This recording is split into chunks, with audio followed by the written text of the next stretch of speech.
In lesson 9.5, we're going to graph and write equations of hyperbolas, and you can see that they are actually just mirror images of parabolas. We are going to get these mirror images from one equation.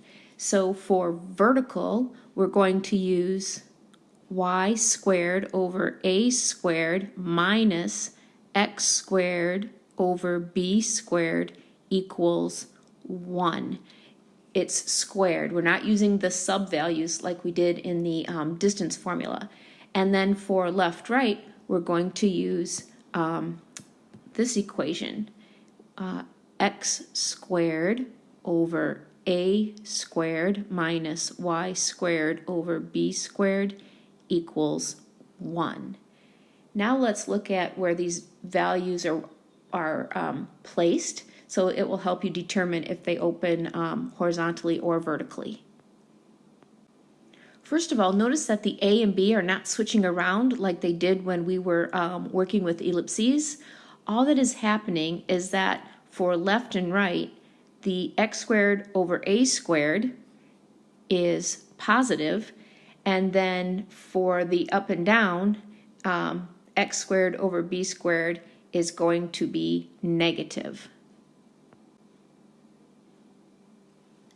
Also notice that when we have our up and down, so it's falling on the y-axis, we start off with a y squared, and then when we're on the x-axis, we start off with x squared. Another thing that you're going to notice is that with our vertical, we are not going to have x-intercepts. A few things we should look at. We can see that there are going to be two foci kind of inside the curve, and we'll just look at this top graph because it's labeled. Okay, and then we also have our two vertices. And you can see we have diagonal asymptotes. And the asymptotes tell us that those hyperbolas are never going to cross that area. And then you might be looking at this dashed rectangular area or the boxed area. If we connect our b values, and we're going to talk about our b values in a little bit, if we connect our b values with our vertices, we can create this box area. And then you can see that our asymptotes go through the corners or the vertices of the box. So we're connecting, so we have this center, and we have this point and this point, and this box helps us make this our asymptotes, this crisscross. Okay, so when we were studying the ellipse, we said that the equation was c squared equals a squared minus b squared. But now when we're looking at our hyperbolas, it's c squared equals a squared, and now it's going to be plus b squared. And that's what we have over here. The c value represents our foci. I would pause the video and make sure that you copy down this chart. Make sure that you have the equations straight, which graph they go to, our asymptote equations, and b over a is kind of like the slope when we take when we look at our points over here on the graph, when we take our vertex and put it through our b value, and then our vertices.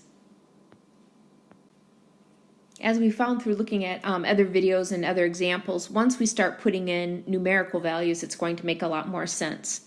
But make sure you know this table. In our first example, we're given the equation and asked to find the vertices, foci, asymptotes of the hyperbola. So our step one is going to be to put our equation in standard form, that means we have to set it equal to 1, and we'll do that by dividing every term by 100. And when we do that, our equation is going to be y squared over 4 minus x squared over 25 equals 1.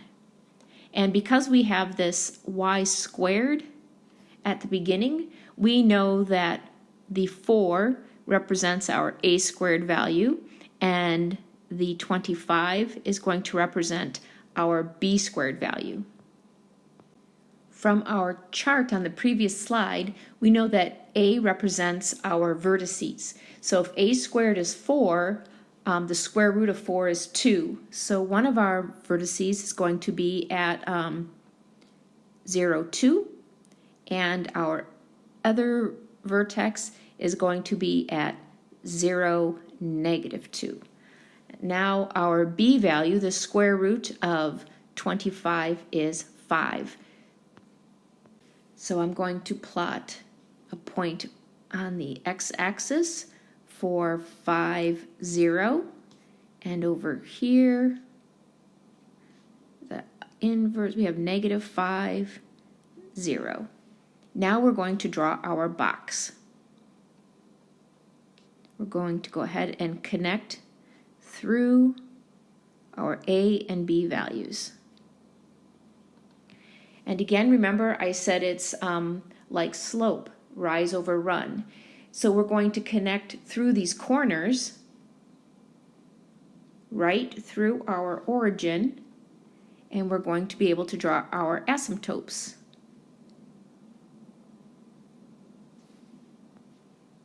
Remember, the c value is our foci, so we're going to use c squared equals a squared plus b squared.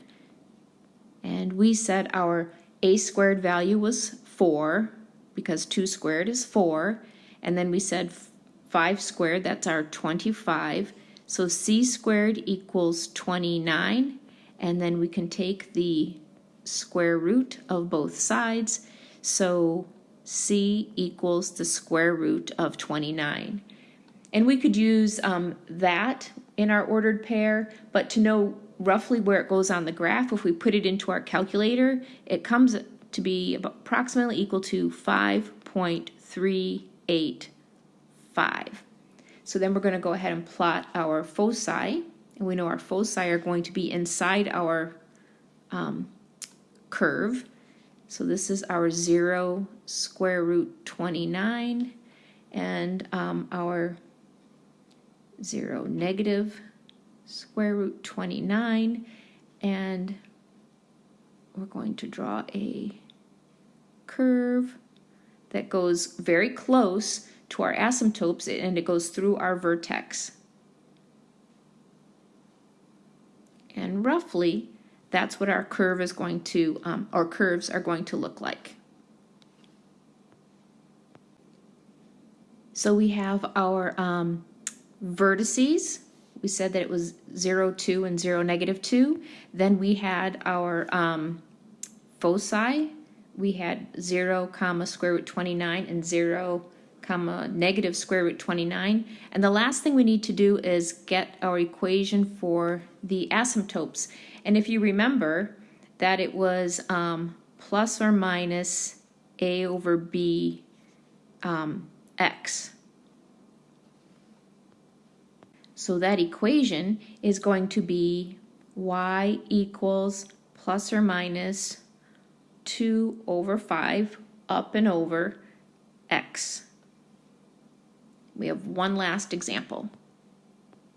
This time we need to determine the equation given various points. So our foci we have as negative 4, 0, and 4, 0. So I'm going to go ahead and plot those first. 1, 2, 3, 4.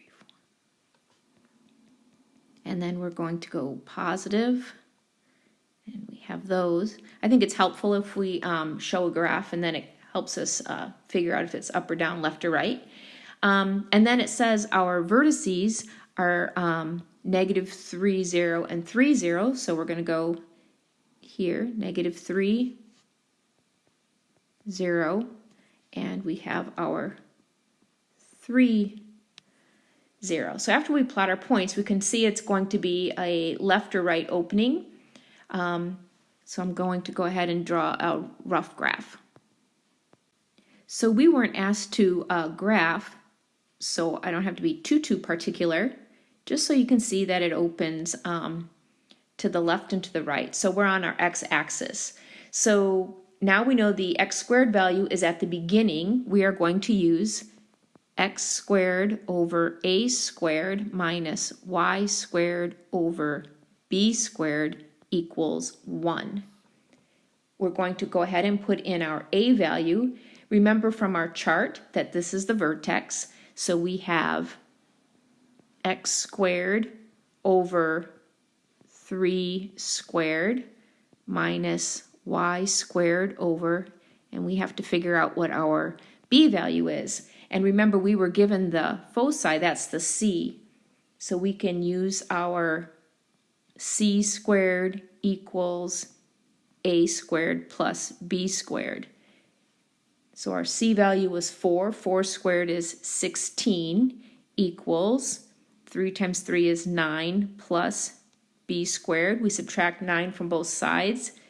We end up getting 7 equals b squared. And we can take the square root of both sides. B equals the square root of 7. We'll put that in there. When we simplify, x squared over 9 minus y squared over 7 equals 1. And that's our equation for this graph, given those points.